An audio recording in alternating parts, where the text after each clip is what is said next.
Hello, everybody, and welcome to a brand new episode of Random Thoughts of a Movie Insomniac. I'm your host, The Vern, and usually in the past, I would just write a small little paragraph about each movie I have seen, but this time I want to try something a little bit new, a little bit different, okay? So each week, I'm going to be covering six movies. Three movies will currently be in theaters or new to DVD, and then I'm going to cover three more that are going to be classic flicks or ones that never made it into theaters. All right. Um, these videos are mainly inspired by Cecil Trachtenberg and his site Good Bad Flicks with his Netflix instant recommendations. And I hope he doesn't feel that I'm ripping him off because he has much bigger quality than I do. And I urge you all to check out all of his other flicks on his site, Good Bad Flicks. I'll have the link right about there, somewhere there. But anyways, thanks very much for watching. And before I start rambling on and on, let's get on to the reviews, okay? Thank you. Deadpool. This is the number one comedy of this year, and it's easy to see why. This is a really good adaptation of the comic with Ryan Reynolds as the main role. You know how Robert Downey Jr. was meant to be Tony Stark, and that Hugh Jackman was meant to be Wolverine? Well, the same thing could be said for Reynolds in this role. He is really that good, and I want you to forget about X-Men Origins, Wolverine, get that out of your mind. I'm sorry I even mentioned it in this review, but this is actually the perfect introduction for Deadpool for new audiences as well as fans of the original comic book. The supporting cast, including Marina Baccarin and T.T. Miller, are also really good, and not a moment on screen feels wasted. It has one dramatic moment, which in most comedies would have slowed it down majorly, but in this one, it kind of helps add to the story.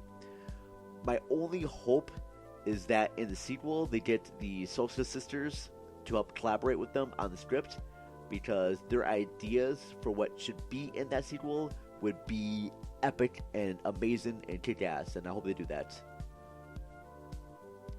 The Other Side of the Door.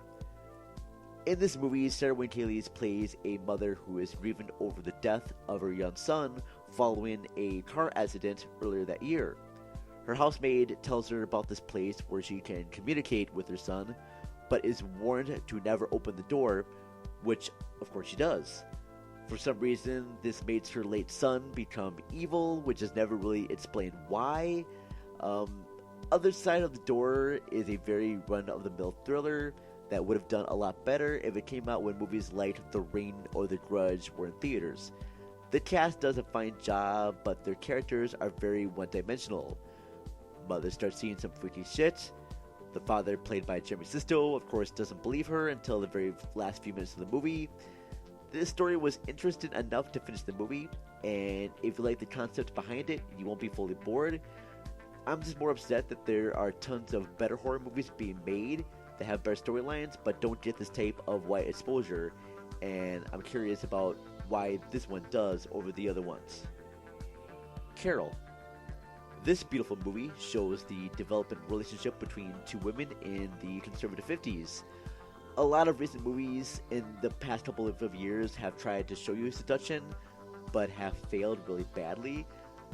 This one has a moment where Kate Blanchett just touches Rooney Mara's hand that is pretty damn hot. The score from Carrie Burwell is very beautiful, and it matches the wonderful cinematography by Edward Lockman so well. All the Oscar praise and awards this movie has gotten is really well deserved. I do think that Todd Haynes should have gotten a Best Director nomination for this movie. Yeah, it's a really well done, beautiful visual experience right there. Honeymoon. This one is about a young couple who are visiting a cabin for their honeymoon. One morning, the wife starts behaving quite odd, and things become very strange from then on. This one reminded me a lot of Lars von Trier's Antichrist, and I think that one was a better film, mainly because the actors were slightly better in it. Don't get me wrong, the actors in this one are very good, and I heavily enjoyed the storyline. There were just a few moments that it felt like people trying to act rather than being this real couple. I did not care for the ending. but the makeup and special effects are worth watching alone. Dope. This one is a great comedy that I was surprised that wasn't popular among more audience members. This one is about three deeds who get caught up with the gangsters in the area when one of them finds drugs stashed in their backpacks.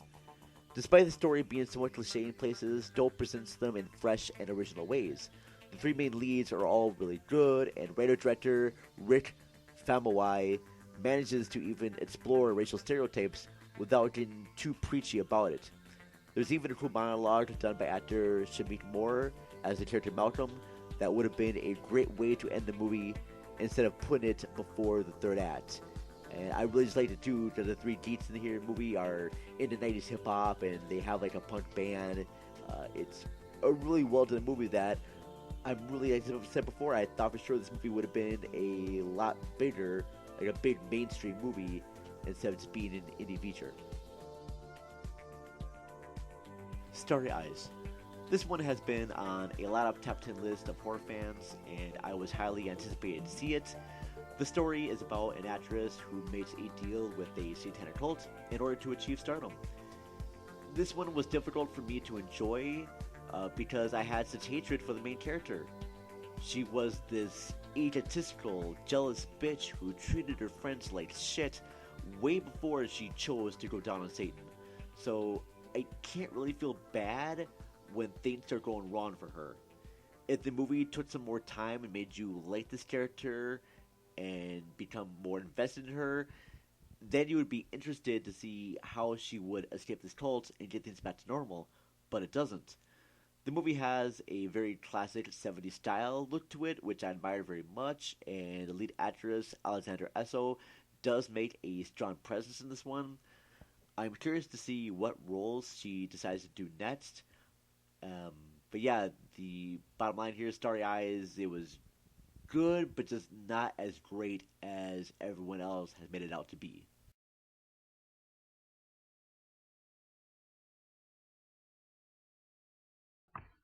Well, that's it for now. If you liked what I recommended, please let me know in the comments below. If you didn't like what I recommended, then let me know in the comments below, okay? Let me know about movies that you think I should be checking out. I will be back, like I said before, in another few weeks or so with more of these. If you liked this video and you want to see more, please hit subscribe. I really appreciate it. Anyways, I am The Vern, and I will see you all later. Bye.